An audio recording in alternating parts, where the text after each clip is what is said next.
Hey guys, hello and welcome to another installment of Vince and Films. My name is Vincent and I'm still trying to break the record of most films seen in a cinema in 1 year. Now we are almost done, only 1 week left because we are at the end of week 51, and if you remember, a year has 52 weeks, so I'm almost done. Now, the thing is that we have reached 696 films seen in theaters. I'm very confident that during the next week I'll be able to cross the 700 films mark, and then it'll be over. Now, not completely. I mean, I'll be over with my attempt, but then I'll have to scan all the witness statements, upload all the videos and photos on a drive, cloud drive, and send it to the Guinness, and they'll have to evaluate everything. I also have to make videos and have people check all the pieces of evidence, which is going to take time. But then I'll let you know where we all stand. Now, this week has been very good because I saw Cleopatra by Joseph L. Mankiewicz, released in 1963, and it was amazing. It was amazing. 4 hours and 15 minutes long, approximately. I thought I would not see the end of it, but it went by. I was fascinated. I was hooked by the story. This isn't a war film like one could expect. It is much more a political thriller mixed with a romantic storyline, which is the romantic stories between Cleopatra and Caesar, and Cleopatra and Mark Antony.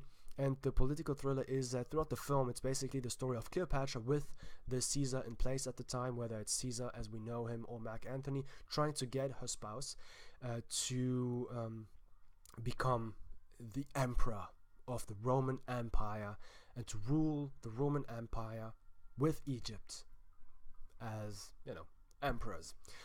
Now, I'm not going to spoil anything, but this is what it is about. And beyond the story and the actors, I mean, Elisabeth Taylor, top notch. Rex Harrison as Caesar, top notch. Richard Burton as Mark Antony, you've guessed it, top notch. And many, many more. But what was fascinating about this also were the sets, the costume designs, the direction. I mean, you believed this was shot mostly in Italy. Nothing was shot in Egypt, but you believed you were in ancient Rome. You had wide shots of the harbor, of the city. You thought you were really in Rome at that time, which was before the birth of Christ. And in Egypt as well, the hieroglyphs, the walls, the offices, the decorations, the costumes, the people. I mean, the scenes were so incredible. At the time, you didn't have, real digital effects. You couldn't just do special effects on computers and construct or build cities and crowds. So you had hundreds and thousands of extras playing citizens of the different cities, playing warriors, and you have a freaking battle on the sea with ships. This was an amazing experience for me, and I can only recommend this film. There's nothing more to say except that it was awesome in every aspect. On another note, I also saw 50 Shades Freed. And let's just say this. It's over.